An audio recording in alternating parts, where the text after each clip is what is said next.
Bonjour mes amis, bonjour, je vous espère en pleine forme encore aujourd'hui et nous allons compléter donc la vidéo précédente comme je l'avais annoncé.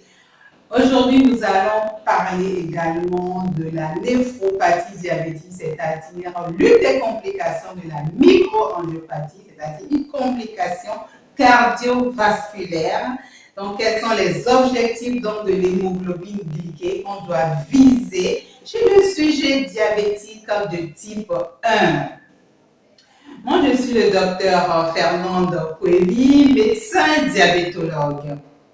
On sait que le diabète de type 1 touche souvent les sujets très jeunes, mais on sait que le pourcentage, c'est moins de 5%, mais malheureusement, c'est l'organisme qui n'arrive plus à reconnaître ce qui lui appartient, donc il se met à autodétruire ses propres cellules pancréatiques et à plus de 90%, lorsque ces cellules sont détruites, alors il faut forcément se piquer à l'insuline. Et donc, les sujets qui ont le diabète de type 1 sont des sujets qui sont dits insulinodépendants.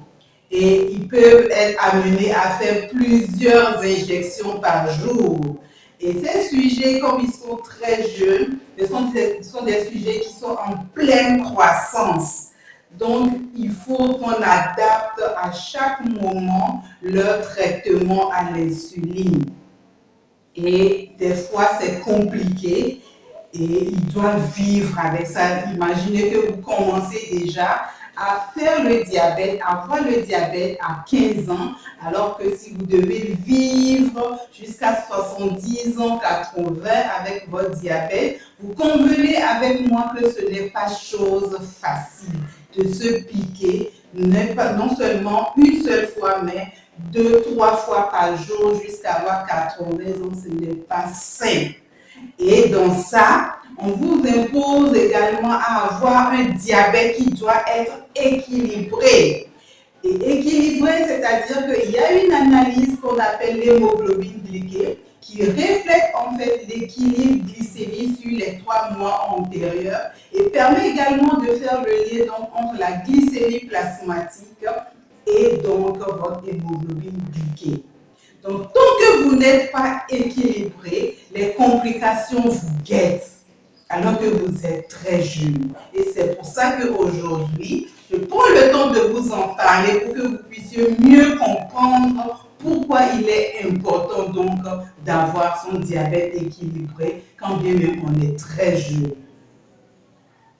Alors, lorsque vous avez votre hémoglobine glyquée, entre 7% et 7,5%, alors vous n'avez pas de risque donc, de développer la néphropathie diabétique, cette microangiopathie, cette complication qui est cardiovasculaire. Mais lorsque votre taux d'hémoglobine glyquée passe donc de 7,5% donc à 8,5%, vous avez malheureusement la malchance de développer la néphropathie à 2%. Et lorsque ce taux passe donc de 8,5% à 9,5%, alors le taux de complication également augmente de 5%. Et lorsque ce taux est au-delà de 9,5%, vous avez malheureusement 22% de malchance donc, de développer la néphropathie.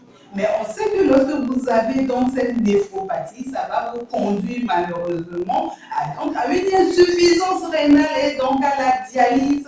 Et très tôt, lorsque vous vous mettez à faire la dialyse, vous savez que ce n'est pas bon pour vous, c'est-à-dire que vous n'êtes pas loin donc de ce que je ne veux pas dire et c'est fatal pour vous.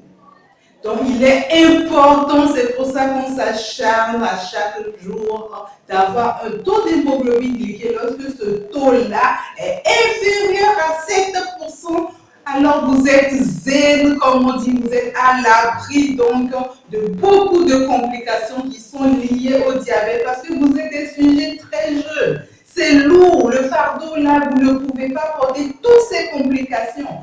Mais lorsque vous êtes équilibré, alors en ce moment, vous êtes à l'abri. Parce que plus le diabète vieillit, les complications sont aussi là, déjà un diabète de plus de 25 ans vous expose donc à beaucoup de complications, donc il est important pour vous d'être équilibré. Partagez cette vidéo pour sauver les vies des sujets jeunes diabétiques de type 1. Je vous remercie et à très prochainement.